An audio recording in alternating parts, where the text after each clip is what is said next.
Hi guys, അപ്പോൾ നമ്മൾ ഇന്നൊരു മിനി വ്ളോഗായിട്ടാണ് വന്നിരിക്കുന്നത്. ഉത്രാട ദിനത്തിൻ്റെ ആ ഒരു ഡേ ഇൻ മൈ ലൈഫ് ചെയ്യാനാണ്.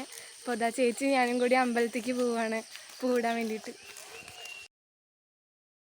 ഞങ്ങളൊരു 6:15 അമ്പലത്തേക്ക് പോയി. ഇന്നലെ തന്നെ മോഡലൊക്കെ നോക്കി വെച്ചിട്ടുണ്ടായിരുന്നു. അപ്പോൾ വലിയ കുഴപ്പമുണ്ടായിരുന്നില്ല.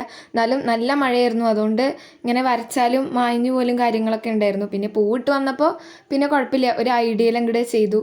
ഇതാണ് നമ്മുടെ പൂക്കളം. കുറേ മോഡൽ നോക്കി, ഒന്നും കിട്ടാത്തപ്പോൾ അങ്ങനെ ഇത് ചെയ്തതാണ്. വലിയ കുഴപ്പമില്ല. ഇങ്ങനെ പൂവിട്ട് വന്നപ്പോൾ നല്ല രസമായി തോന്നി. പിന്നെ പ്രവീൺ സ്വാമി വിളക്കൊക്കെ കത്തിച്ചു. ഞങ്ങളെല്ലാവരും ചായ കുടിച്ചു. പുത്തിരി പായസമൊക്കെ ഉണ്ടായിരുന്നു, അതൊക്കെ വാങ്ങിച്ചു. അവിടെ നിന്ന് തന്നെ ചായയൊക്കെ കുടിച്ചു. പിന്നെ വീട്ടിലെത്തിയപ്പോൾ ഒരു 9:30 ആ സമയത്തായി. അപ്പോൾ അതുവരെ അമ്പലത്തിൽ തന്നെയായിരുന്നു. നല്ല രസമായിരുന്നു കേട്ടോ. രാവിലെ തന്നെ ഒരു അടിപൊളി വൈബായിരുന്നു. പിന്നെ ഞാനും അമ്മയും അമ്പലത്തേക്ക് പോയതുകൊണ്ട് അച്ഛനായിരുന്നു ഒന്ന് പൂക്കളം ഇട്ടുണ്ടായിരുന്നത് വീട്ടിൽ. ഹലോ, അമ്പലത്തിലൊക്കെ പോയി എത്തി. ഇനിയിപ്പോൾ ഭക്ഷണം കഴിക്കണം. അത് കഴിഞ്ഞിട്ട് തറവാട്ടിലേക്ക് പോകണം. ഇന്ന് ഉത്രാടല്ലേ, അപ്പോൾ പിന്നെ തറവാട്ടിലായിരിക്കും എല്ലാ പരിപാടികളും. എല്ലാ കസിൻസ് വരും, വലിയമ്മമാരെല്ലാവരും വരും. എന്നിട്ട് അവിടെയാണ് നമ്മൾ ഇന്ന് കൂടുന്നത്. സദ്യ ഉച്ചത്തൊക്കെ അവിടെയാണ്. ഇനി അങ്ങോട്ട് പോകണം. അമ്മ ഇപ്പോൾ പോകും, കുറച്ച് കഴിഞ്ഞാൽ പോകും. ഇനി എനിക്ക് കുറച്ച് നേരം ഇരുന്നിട്ട് വേണം പോകാം. കുറച്ച് കഴിഞ്ഞിട്ട് പോകാമെന്ന് വിചാരിച്ചിട്ടാണ്. അതുവരെ എന്തെങ്കിലും ഇവിടെ ചെയ്യണം. പിന്നെ അത് കഴിഞ്ഞിട്ട് ഉച്ചയ്ക്ക് ശേഷം ഒരു 3 മണി തൊട്ടിട്ടാണ് തോന്നുന്നു. ഇവിടെ നാട്ടിൽ കുറച്ച് പരിപാടികളുണ്ട്. ഇങ്ങനെ കുറച്ച് ഓണം കോമ്പറ്റീഷനും കാര്യങ്ങളൊക്കെ ഉണ്ട്. അപ്പോൾ അതിനൊക്കെ പോകണം. അതിൻ്റെ വീഡിയോ ഒക്കെ അതിൽ ഉൾപ്പെടുത്താനാണ് വിചാരിക്കുന്നത്. എല്ലാവരും പറ്റുമെന്ന് വിചാരിക്കുന്നു. പിന്നെ കസിൻസ് ആയിട്ട് കുറച്ച് എല്ലാവരും കൂടി റീൽ ചെയ്യാനൊക്കെയാണ് ഉദ്ദേശിച്ചിട്ടുള്ളത്. അപ്പോൾ പ്ലാൻ ആണ്. ഇനി നമുക്ക് നോക്കാം. ഇന്ന് രാവിലെ പഴവും പപ്പടമാണ്. പിന്നെ അമ്പലത്തിൽ നിന്ന് ഞാൻ പായസം കിട്ടിയെന്ന് പറഞ്ഞില്ലേ, അപ്പോൾ അതും കൂടിയിട്ടാണ് ഞങ്ങൾ കഴിക്കുന്നത്. അടിപൊളിയായിരുന്നു കേട്ടോ. അപ്പോൾ അതാ തറവാട്ടിലെത്തി, എല്ലാവരും ഉണ്ടായിരുന്നു. ഇനി ഞങ്ങൾ കുറച്ച് കളികളൊക്കെ കളിച്ചിട്ട് പിന്നെ ഭക്ഷണം കഴിക്കാനാണ് ഉദ്ദേശിച്ചിട്ടുള്ളത്. അപ്പോൾ അങ്ങനെയൊക്കെ ചെയ്യണം. പിന്നെന്താ, കുറച്ച് ഇതേമാതിരി റീലും കാര്യങ്ങളൊക്കെ ചെയ്യണം എന്ന് പ്ലാൻ ചെയ്തിട്ടുണ്ട്. പിന്നെ ചെറിയച്ഛൻ്റെ ഫ്രണ്ടും കൂടിയും വരുന്നുണ്ട്. അപ്പോൾ എല്ലാവരും കൂടിയിട്ട് വേണം നമുക്ക് ഫുഡ് കഴിക്കാൻ പോകാൻ.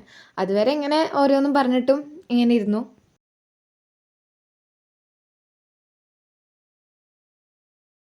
അപ്പോൾ ഫുഡൊക്കെ നേരത്തെ തന്നെ സെറ്റാക്കിയിട്ടുണ്ടായിരുന്നു. മേമയും അച്ഛമ്മയൊക്കെ കൂടിയിട്ട് വിളക്കത്ത് വിളമ്പി ഇതാ നമ്മൾ ഫുഡ് കഴിക്കുകയാണ്. ഇനി ഫുഡൊക്കെ കഴിച്ചിട്ട് വേണം വീട്ടിലേക്ക് പോകാൻ. അപ്പോൾ അവിടെ അടുത്ത് തന്നെയാണ് ഈ ഓണപരിപാടികൾ ഞാൻ പറഞ്ഞല്ലോ അത് നടത്തുന്നത്. അപ്പോൾ അങ്ങോട്ടൊക്കെ പോകണം. എല്ലാം സെറ്റാക്കിയിട്ടുണ്ടാവും അവിടെ. എന്നാലും ഒന്ന് പോയി നോക്കണം. പിന്നെ 3 മണിയൊക്കെ ആകുമ്പോഴാണ് അത് തുടങ്ങുക. അതുകൊണ്ട് സമയമുണ്ട്. എന്നാലും വേഗം ഫുഡ് കഴിച്ചിട്ട് പോകണം. അതെടുക്കട്ടോ. മീന് മൈനാവുക ചോറ് വേണം. ഇവിടെ നോക്കും. അച്ഛൻ എന്തെങ്കിലും കാണിച്ചോ, കൈ കാണിച്ചോ.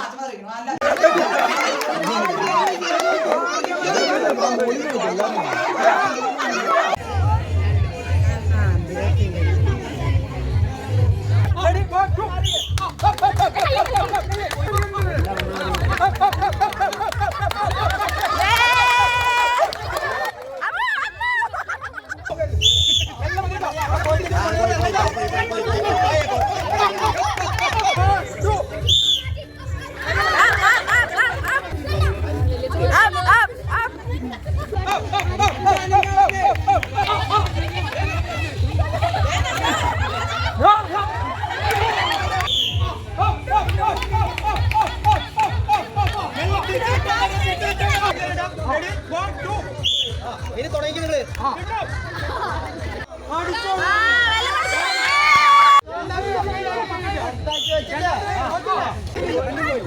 Đi đi đi.